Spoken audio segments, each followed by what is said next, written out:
абыркалай бастырып келаткан карыяны бир жигит аты менен кууп жетет экен.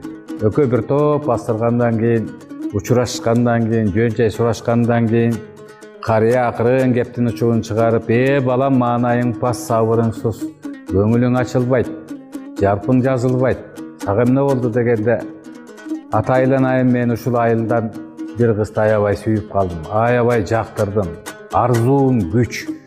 Бул кызга жетмейини мен өмүрүмдө эле супсак болуп өтөт окшойт. Сизден бир нерсе сурайын дедим эле. Ооба, айтыңызчы. Мен быйыл үйлөнөйүнбү же дагы жыл өткөрүп туруп анан кийин колун сурап үйлөнөйүнбү деп сурай берет экен.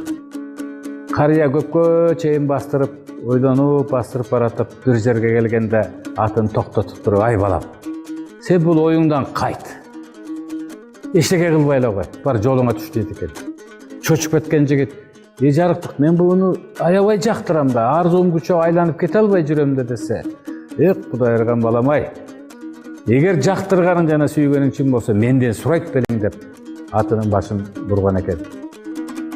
Мааниси, биздин жигиттерибиз шыр, чечкиндүү жана өзүнүн максатына жетүүдө ыкчам чечим кабыл алгандарга жөндөмдүү болуш керектигин ойду билдирет.